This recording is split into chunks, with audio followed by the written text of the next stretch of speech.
Oh, hello. Another Monday has come. I'm Heston Cherry, and we are here on week 5 of addiction recovery and spreading awareness, knowledge, hope, and resources. And we're excited to be here. I'm with my guest today is Claire Rubio. She has got more recovery than I do in her little finger. But so she was one of the first ones that helped me in my recovery, and she's amazing. We're going to go over step 5 today, and I'll introduce Claire in just a second. We got step 5 consists of in the AA program. It says admitted to God, to ourselves, and to another human being the exact nature of our wrongs. And in the LDS step 5, it's admit to yourself, to your Heavenly Father, in the name of Jesus Christ, and to another person the exact nature of your wrongs. And this is a step that's very, very, very scary to do, because you're going into someone and you're spilling your guts, and it can be very scary, but it's very rewarding, and it brings a peace to your life. And so in going on, we'll hear from Claire. And Claire, introduce yourself and tell us a little bit about yourself. Hi, I'm Claire. As we say in some of the meetings, I'm an addict. Yeah. Let's see. I met Heston his first week in the rooms. I remember the first time he came in, he was looking a little scraggly and a little scrawny, and really nervous. Still do. Yeah, so that was my first introduction to Heston. He was really nervous, but yeah, I've seen him grow and change into a completely different person today. So I don't know that old Heston. I just know the Heston who sits in front of me today. So myself, I'm a recovering addict. I just hit 10 years in February. Whoop, whoop. But it's not really about the number for me. It's about the quality of recovery that you have. So me, let's see, I'll tell you just in a nutshell. I grew up was born in California, Northern California, and grew up there and was rebellious from the start.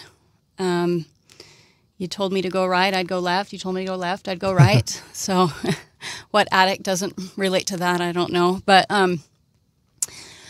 so yeah, I was rebellious and found my way into using substances, pretty much anything during high school, cutting school and drinking alcohol and smoking marijuana and anything else I could get my hands on. So that was the very beginning of that. Fast forward a little bit, moved out of California to another state, just kind of moved around. I've found that it's common in addiction that we try to run from it to cure it, and of course that didn't work for me. I don't know many people that it really does work for. So yeah, I tried to run from it and moved around quite a bit. I've lived in quite a few states, but I ended up here in Utah, in St. George. St. George didn't get me clean by any means. I dove even further into my addiction when I got here.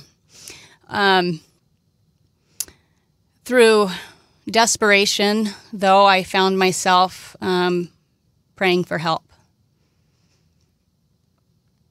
Not knowing what that help looked like. That help came in a lot of different ways. One was the state removing my children for a short period of time. And that was hard. But I see that back then that was scary, but I see that today as a blessing in disguise. And I'm grateful for that opportunity, because I was able to wake up and look myself square in the face and say, okay, what do I got to do? Fast forward, I found myself going to treatment. I did outpatient treatment here in St. George. Started with the 12 steps. I started originally going to NA meetings. Narcotics were my thing. I found myself going to NA meetings, and you know, that was my home for a while, and I felt comfortable, and I felt like I wasn't alone. But I like to do the 1, 2, 3 kind of thing with the steps. I'd do 1, 2, 3, and then I'd disappear for a little bit, and I did that for a little while. Yeah. Then I switched it up and started going to AA. Even though alcohol wasn't necessarily my thing, I just felt comfortable there. The structure there and different things, I felt comfortable there. So I started doing that for a while. And then I decided to give all that up and stop doing the 12 steps, which didn't work out so well for me. Willpower. Didn't work out so well for me. And so then I found my way into the ARP program. And let's see, I've been going there for about over 5 years now. So, so good.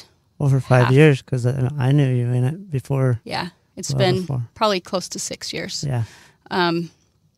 Going to the ARP program, and you know, I still go back and forth. I'll show up at an AA meeting or an NA meeting every once in a while if I feel like that's what I need. So, you know, for me, it's just working those 12 steps, whatever works. So I had to try out a few things and figure out what worked for me, and basically the 12 steps works for me, and I can't give up on those. So anyway, that's me in a nutshell. I love it. Thanks for sharing. I'd also add that you've done remarkable things. You met a wonderful man, Antonio, and you're married, and now you're getting sealed in the temple on Saturday, and with your children, and what a amazing goal to set, and now it's coming to fruition, and that's what recovery is all about, is looking back and seeing how far you've come. And so I admire that, and I've been there. Some people go a little faster, some people go a little slower. It doesn't matter the speed, like you said. It's the matters of the what do you call it? The quality of your recovery, of what you're really, you know, you can get through, what do they call it? White knuckling it, but you don't have no peace. And so, like you said, if you're doing the steps every day, you the one thing you have is peace. I got so let's move on to step 5. So it says to admit to God, and so in the AA program or whatever programs we've talked about higher powers, and that's who we're talking about. So you admit to your higher power, or God in our case, and to ourselves. And so we admit to ourselves what we've done, and it says it in step 4. So it's written down, and we very clearly are aware of what we've done, and then we go to another human being, or in our case, we go to an ecclesiastical leader, and the exact nature of your wrongs. How scary is that, Claire? You know, that's why I did that 1, 2, 3 punch for a while, because I was scared of hitting 4. I was too scared to look at my own stuff, let alone admit it to someone else. So, you know, when I looked at what those steps were, I justified and rationalized my way out of it, and that didn't work so well. But step 5, you know, for me, when I sat down and decided to write my step 4, I'm going to start there. I know we're not on step 4, but when I sat down and finally decided to write my step 4, it really did have to be a God thing for me. I had to sit down each and every time and pray before and after, and sometimes during. And what I always found myself praying for was to just bring to my remembrance what I need to remember today. And that was something that was so important to me, because I wanted to do it perfect. But it wasn't about being perfect. It was about making progress and getting something down on paper. So, you know, and that was a long process. I took my time doing it. It took me a few months to sit down and do that. And then when it came to step 5, by the time I got done with step 4, I wanted to get it over with. Yeah. And you hear lots of different things. You hear people say they sit on it and they wait. Whatever. For me, I had to do it right away. And back then, I wasn't part of the ARP program. I was doing the other 12-step programs, and I sat down with someone that was close to me and went over the whole thing. And, it started off with that guilt and shame and I'm so horrible. And, halfway through, I was able to experience empathy and love and healing and understanding and just knowing that I really, truly wasn't alone and that my story wasn't as unique as I thought it was. Yeah. And so, there was a lot of hope and healing when it came to that. And then, I've done my step 5 a few times now, but the next time was after I decided to get involved in the ARP program, and I decided to go to a bishop, and that was rough. Oh yeah, I did it. That was rough. That was rough. I held him up on a pedestal and thought that he was holier than thou and could do no wrong, but I had the exact same feeling again. Love, empathy was shared, mutual experiences, not too personal, but, that I wasn't alone in my trials and my choices in life. So, again, came hope and healing. Yeah. So, yeah. That's and I awesome. say it all the time, and Heston's heard this 100 times, that my life and my past is like a book I once read. Yeah, I love that. I don't need to read those chapters each and every day because I've worked that step. Right. I've worked through those issues, but I have the opportunity to take that down from the shelf and read a chapter from time to time and every now and then. Right. if And I I've need heard- to. What I like to say, and I heard that from the guy, is it's a healthy fear.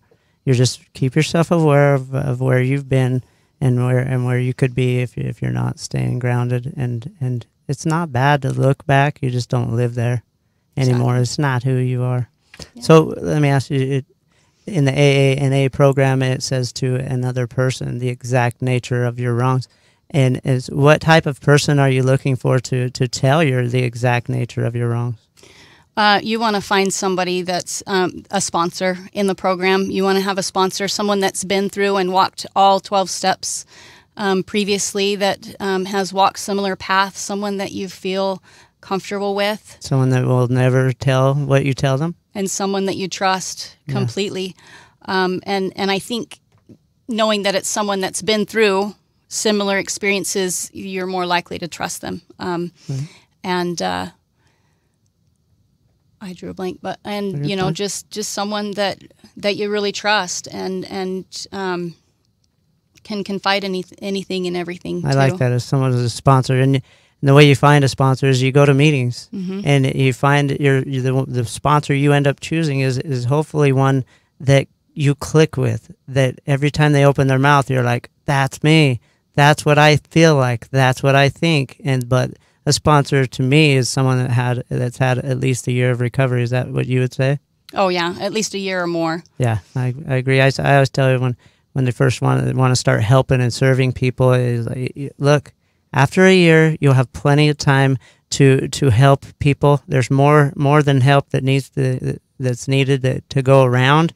But in your first year, you need to be as selfish as you were in your addiction. Almost more selfish, because it's a time where you're, it's a very, very fragile time. Yeah, it is. That first year, you really do need to just be selfish and focus on yourself, and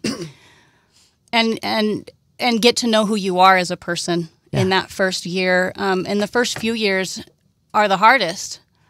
They really are, because you're getting to know who you are as a person. I don't know that person anymore. Yeah. Who I once was. But without that person who I was, I wouldn't be who I am today. So comes gratitude with that as well. Yeah, I like that.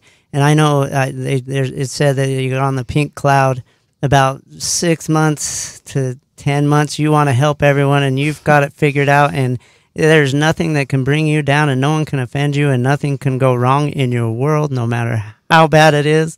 But that goes away, and it does. It goes away, and it's funny because you'll hear people say that. They'll say, you know what, I'm on the pink cloud and life is amazing, and beware, because you might crash. Yeah, I always want to go back to that feeling.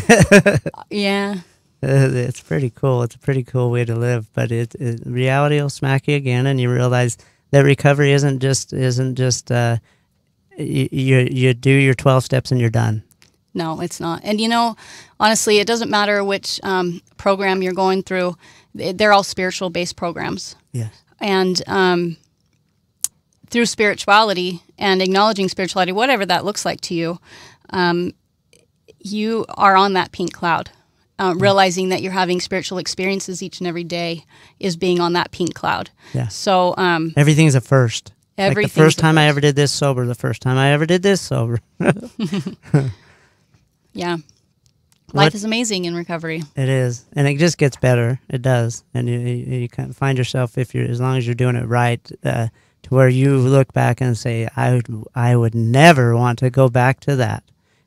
Some people still, to me, they say it all the time. I still think about it, and I'm like, not me, man. I want no part of it. It's just insanity, as Taz says. Claire, tell me. Explain to me in your best vocabulary what it feels like after you were done with step 5. Oh. You can cry. We'll see if that happens. You're all right. After doing step 5, you really do reach that pink cloud again, though. Because going into it, that anxiety and that stress and that shame and guilt and worry of being judged or looking down on, all of those feelings are compiled, before you go into it. And coming out of it, it's almost as if that slate has been wiped clean. Absolutely. And that the stress and the anxiety and the worry and the shame has been lifted. Right. And that's what I felt and experienced. And just knowing that you're going into it with full-heartedly and giving it everything. Because one worry I had was, what if there's something I'm not remembering You'll or remember didn't put it later. on? I'll remember it later when the time's right. And so coming out of that is there's just hope, there's healing, there's love, there's empathy, there's just... I don't really know how to describe it. If you can bottle it and sell it, that would be great. But that would be another drug that we'd get addicted to, so we don't want to do that. Right, amen. That's the way it was for me also, is that it bring peace to my life. I didn't have any secrets out there. It was all known. I was a changed man, and I owed no one nothing. And I still owed my amends, and that comes in steps. You start to begin to prepare to make amends in 8, and then in 9 you make your amends, and that's definitely a process that needs to be done. But at this point, I have no secrets. They're out. Mm-hmm. And I did it. I had this guy named Bishop Wilson. And I got to tell you, by the time we were done with that meeting, he was released from being a bishop like 2 weeks later. And I thought, I've scarred this man. He's done. I did it to him. But then I found out that I guess they get released like 4 or 5 years or something. So it wasn't really me, but that was my fear. Though, being on the other side of it, and I've had people do their step 5 with me. Yeah, so being on the other side of it, you don't remember those things. So, and that's something I thought, I'm going to go tell this person all these things, and they're going to look at me and they're going to look down on me. And the next time I see them, it's going to be awkward, but it's not. Yeah, right. It's not, because I can't count how many women I've done a step 5 with, but, I don't remember any of that stuff, you know? I really, truly don't. And there's even been times where they're like, oh, you remember this one? No, I don't. Yeah. I don't really remember. And it's not that you don't care, but it's truly been removed if you've done it and you've done it thoroughly. Yeah, that's been my experience too, because I used to go out to Lionsgate Recovery out in Lee or Tokerville and help and do with their inmates, or not inmates. They're not at the jail yet. But they're patients, and I would go out there and help them with their steps 5. And you're exactly right. I remembered it pretty much nothing. It was just, I was there to be a tool for them to bounce and free themselves. Yeah. So that was awesome. Onward and upward, Claire.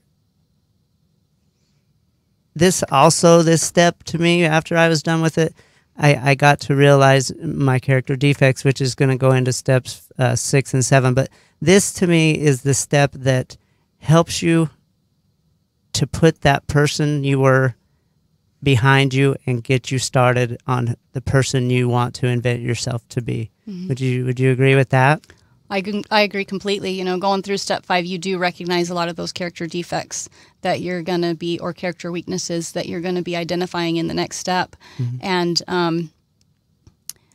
you know, you're able to recognize those and then learn how to deal with those so that you don't continue in the same behaviors and you truly get that change. Yeah. That's, you know, step 6 is the change of heart, but you truly get that change when you're getting out of step 5 and going into step 6 and 7 and so on. And we could talk about all of them, but we're only in step 5. Yeah. Right. It always happens. I know. It's a complete program, but it needs to be done in order. It does. It needs to be done in order, but you don't have, so you have 1, you don't have 2 without 1, you don't have 3 without 2, and so on and so forth. So, you know, and that's just how it works. You have to do them in order. And, but what I was going to say is that, you know, there's also the side of it that a lot of people don't look at is you also get to look at what your character assets are. Good point. And in step 5, you know, you're looking at your whole life in all different angles, and sometimes we're shaming ourselves on things that we don't necessarily need to shame ourselves on, and you know, stuff happens, but we also have a lot of assets. And being able to identify those as well, because it's not all about just going in and looking at all the crap we did. It's, you know, we can go in and look at all the good things we've done too. That's a great point. I always tell people, you know, they got great hearts. They've got wonderful hearts. They just got a messed up brain. Yeah. And we've got good hearts, so we've got good qualities, and I agree with that 100%.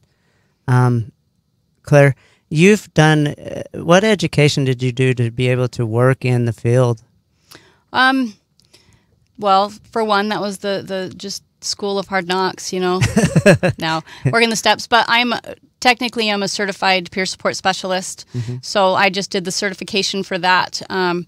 And with that, basically I am, you know, certified to support other people in addiction.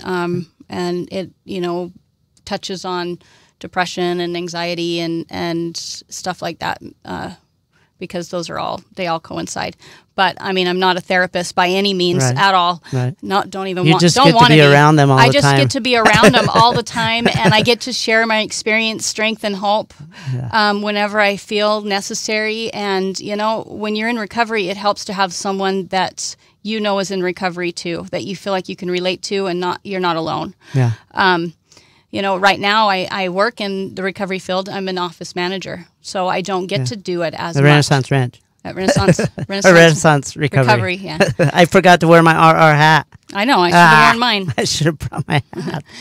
Yeah. No, Renaissance is amazing. I'm pretty blessed to work there with Taz and Katie. They're amazing, 2 amazing people. Yeah, just seeing, you know, the changes in people when they come in and you see them, they're beat up and they're afraid and unsure about everything. But, you know, a few months in, you just see that light come in their eyes, and you see the change and you see the hope. And, you know, I get the opportunity to answer the phones, and you hear people that are just, I don't know what to do. I don't know where to go. I don't know how to start. What do I do? And just being able to just give them that little bit of hope, giving them a list of phone numbers, and hearing that in their voice that they know just to start. That's what I love about you guys is that if you don't feel like they're a good fit, and you know something comes to your mind that this person needs this more, you'll send them over. Oh yeah.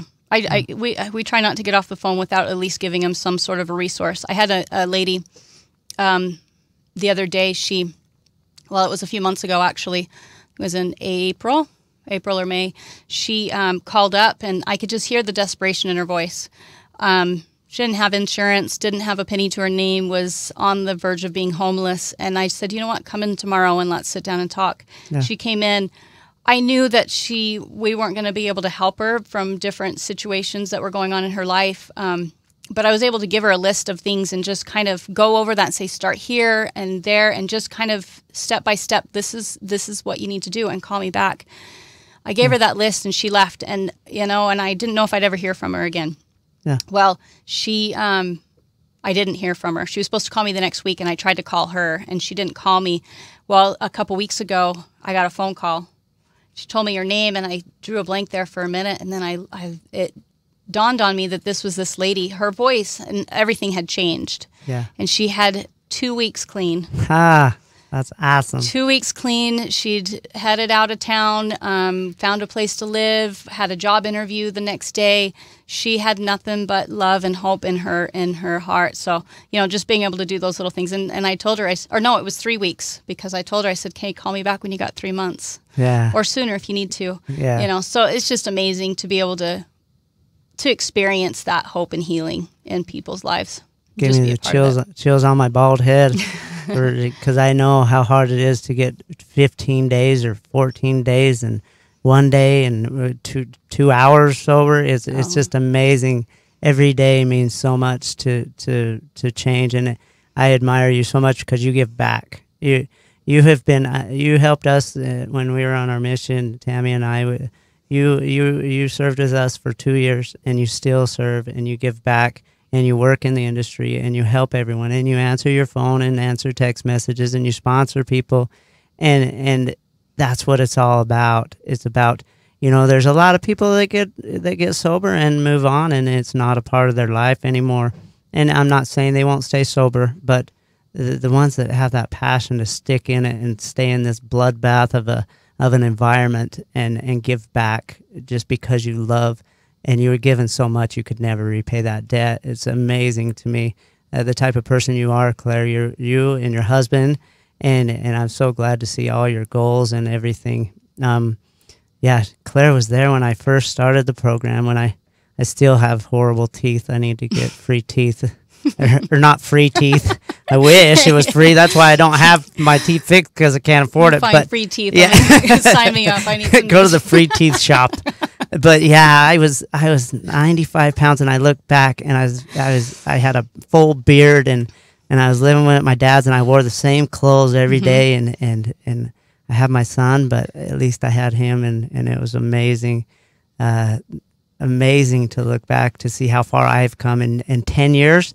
When I get 10 years sober like you, and my wife, she's got 12 years or 13 or something, and that's what it's all about. The person, and that's what another cool thing is in the 12-step program is the person that gives that's 1 day sober helps the person that's 20 years clean, and the person that's 10 years clean helps the person that's 2 weeks sober, and so everyone helps each other. There's nothing in these meetings. The favorite thing for everyone that goes to these meetings is went for as long as they have is to have a newcomer to see.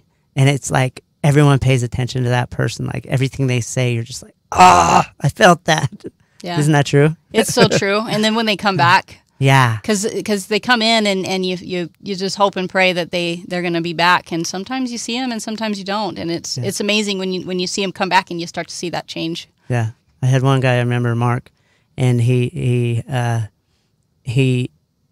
came back 2 times.